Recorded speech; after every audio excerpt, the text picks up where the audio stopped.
Shalom saudara-saudara yang dikasihi oleh Tuhan. Jikalau kita ditanya seberapa besar Tuhan mengasihi kita sebagai orang-orang percaya, maka saudara, kita dapat menjawab bahwa Tuhan memberikan anak yang tunggal mati menanggung dosa kita. Sedemikian besar kasih Allah kepada kita. Namun pertanyaannya kemudian adalah seberapa besar engkau dan saya mengasihi Tuhan. Saudara, kita harus menjawab dengan jujur dalam hidup kita. Salam jumpa dalam program Tuhan adalah Gembalaku. Saudara, kekristenan menekankan perubahan batinnya yang nyata di dalam perbuatan kehidupan setiap hari. Saudara, apa yang terjadi secara lahiriah belum tentu menggambarkan apa yang terjadi di dalam batinnya seseorang. Saudara, setiap orang yang telah dilahirkan kembali dengan percaya kepada Yesus Kristus sebagai Juru Selamatnya dan Tuhannya, maka hatinya diubahkan menjadi hati yang mengasihi dan menghormati Tuhan. Apa yang terjadi di dalam hatinya itu sangat mengubah sikap dan perilakunya sehari-hari. Apa yang Roh Kudus lakukan pada saat seseorang lahir kembali merupakan sebuah perubahan yang radikal dalam diri seseorang. Namun saudara, di dalam perjalanan kehidupan orang percaya, maka orang percaya itu harus bertumbuh. Dalam arti harus dikuduskan setiap hari. Karena saudara, kerohanian di dalam iman Kristen itu tidak bersifat statis, tetapi dinamis, yaitu terkait relasi seseorang dengan Tuhan. Oleh karena itu saudara, betapa penting yang firman Tuhan perintahkan kepada kita agar kita bertumbuh selalu setiap hari di dalam Kristus. Saudara, mari kita membaca Maliaki pasal 1 ayat 6-14. Seorang anak menghormati bapaknya dan seorang hamba menghormati tuannya. Jika aku ini bapa, di manakah hormat yang kepadaku itu? Jika aku ini tuan, di manakah takut yang kepadaku itu? Firman Tuhan semesta alam kepada kamu. Hai orang, hai para imam yang menghina namaku. Tetapi kamu berkata, dengan cara bagaimanakah kami menghina namamu? Kamu membawa roti cemar ke atas mezbahku, tetapi berkata, dengan cara bagaimanakah kami mencemarkannya? Dengan cara menyangka meja Tuhan boleh dihinakan. Apabila kamu membawa seekor binatang buta untuk dipersembahkan, tidakkah itu jahat? Apabila kamu membawa binatang yang timpang dan sakit, tidakkah itu jahat? Cobalah menyampaikannya kepada bupatimu, apakah ia berkenan kepadamu? Apalagi menyambut engkau dengan baik, firman Tuhan semesta alam. Maka sekarang, cobalah melunakkan hati Allah supaya ia mengasihani kita. Oleh tangan kamulah terjadi hal itu, masakan ia akan menyambut salah seorang daripadamu dengan baik, firman Tuhan semesta alam. Sekiranya ada di antara kamu yang mau menutup pintu, supaya jangan kamu menyalakan api di mezbahku dengan percuma.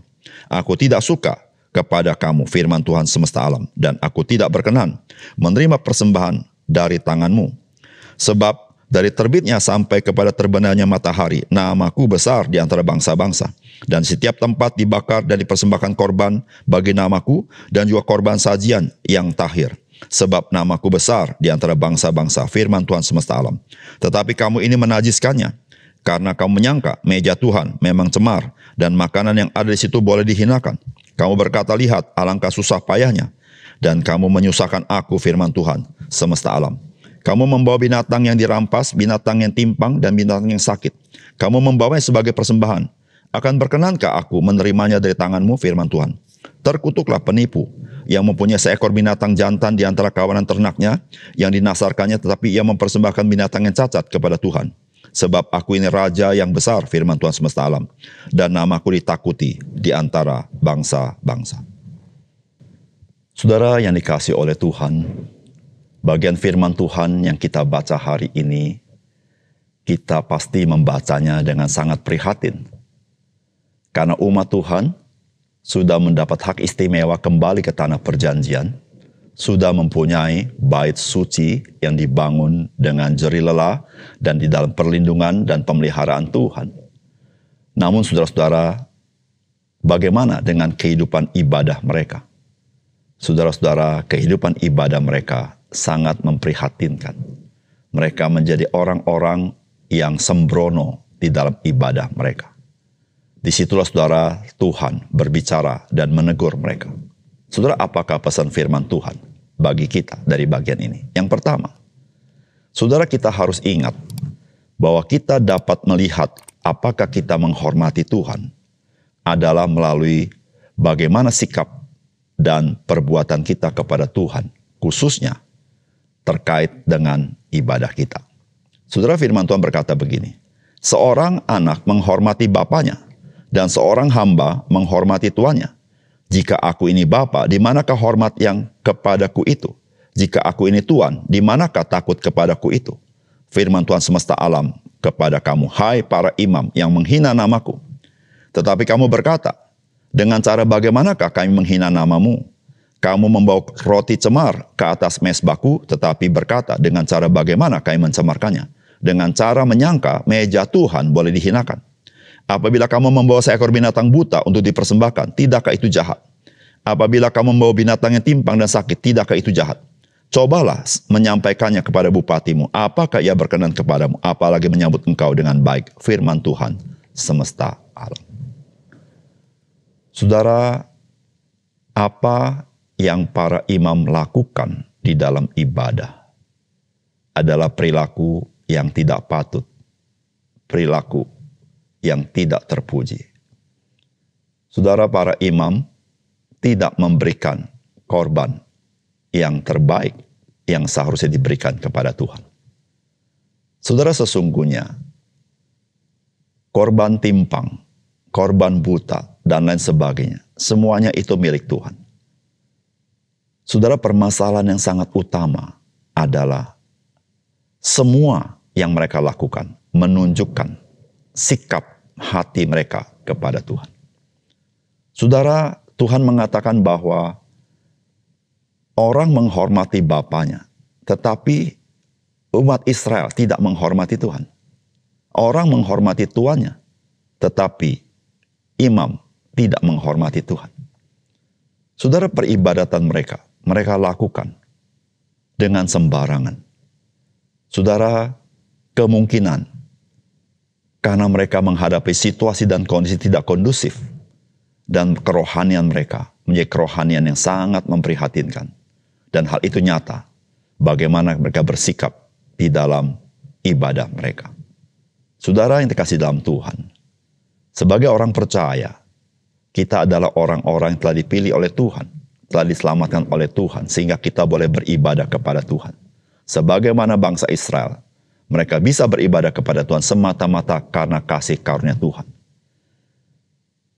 Saudara, bagaimana kerohanian kita sangat terlihat, tergambar, bagaimana kita bersikap di dalam ibadah kita. Apakah kita menghargai ibadah yang Tuhan sediakan bagi kita? Kita menghargai panggilan ibadah yang Tuhan panggilkan kepada kita? Ataukah kita tidak menghargainya? Ataukah kita bermalas-malasan? Bagaimana sikap kita ketika kita beribadah? Apakah kita bersungguh-sungguh? Ataukah kita tidak sungguh-sungguh? Apakah kita sungguh-sungguh memuji Tuhan? Ataukah kita hanya sekedar bernyanyi? Apakah kita sungguh-sungguh mendengarkan firman Tuhan? Ataukah kita mendengar sambil lalu? Saudara, ada banyak hal yang dapat kita lihat dari perilaku kita yang menggambarkan sikap hati kita. Saudara, ketika kita beribadah dengan sembarangan, saudara, setidaknya itu menggambarkan bagaimana sikap hati kita kepada Tuhan. Oleh karena itu, saudara yang kasih dalam Tuhan, bagaimana kita bisa beribadah dengan baik? Saudara, dimulai dari kerohanian kita, yaitu relasi kita dengan Tuhan.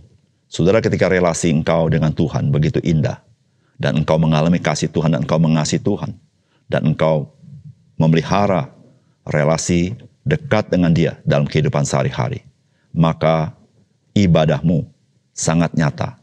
Engkau adalah orang yang suka beribadah kepada Tuhan dan menghormati Tuhan di dalam ibadahmu. Mari saudara, kita melihat, mengintrospeksi diri kita melalui ibadah demi ibadah yang kita lalui. Melaluinya kita tahu seberapa jauh sikap hormat kita, sikap kasih kita kepada Tuhan. Yang kedua, saudara, ketika pengabdian dan pelayanan kita kepada Tuhan telah kita anggap sebagai beban dalam kehidupan kita dan bukan lagi sebagai kasih karunia Tuhan bagi kita, maka kita perlu mengintrospeksi relasi kasih kita kepada Tuhan. Saudara, firman Tuhan berkata begini, sebab dari terbitnya sampai kepada terbenamnya matahari, namaku besar di antara bangsa-bangsa. Dan setiap tempat dibakar dan dipersembahkan korban bagi namaku, dan juga korban sajian yang tahir, sebab namaku besar di antara bangsa-bangsa, firman Tuhan semesta alam. Tetapi kamu ini menajiskannya, karena kamu nyangka meja Tuhan memang cemar dan makanan yang ada di situ boleh dihinakan. Kamu berkata, lihat alangkah susah payahnya, dan kamu menyusahkan aku, firman Tuhan semesta alam. Kamu membawa binatang yang dirampas, binatang yang timpang, binatang yang sakit, kamu membawanya sebagai persembahan. Akan berkenankah aku menerimanya dari tanganmu, firman Tuhan? Terkutuklah penipu yang mempunyai seekor binatang jantan di antara kawanan ternaknya yang dinasarkannya, tetapi ia mempersembahkan binatang yang cacat kepada Tuhan. Sebab aku ini raja yang besar, firman Tuhan semesta alam, dan namaku ditakuti di antara bangsa-bangsa. Saudara yang kasih dalam Tuhan, Tuhan adalah Tuhan yang maha besar. Tuhan bukan hanya Tuhan bangsa Israel, tapi Tuhan adalah Tuhan alam semesta. Tuhan di atas segala bangsa-bangsa. Dan saudara, kita perlu tahu bahwa kehadiran Tuhan di tengah umat Israel begitu nyata. Dan kegentaran bangsa-bangsa kepada bangsa Israel sebetulnya mereka gentar kepada Tuhan yang dipercaya oleh bangsa Israel. Namun saudara, bagaimanakah sikap orang Israel kepada Tuhan? Bagaimanakah sikap imam kepada Tuhan? Saudara, firman Tuhan berkata, para imam merasa mereka sudah disulitkan. Mereka sudah menjadi beban di dalam pekerjaan pelayanan mereka. Mereka tidak lagi melihat bahwa sebagai imam, mereka melayani di rumah Tuhan sebagai hak istimewa boleh datang menghadap hadirat Tuhan.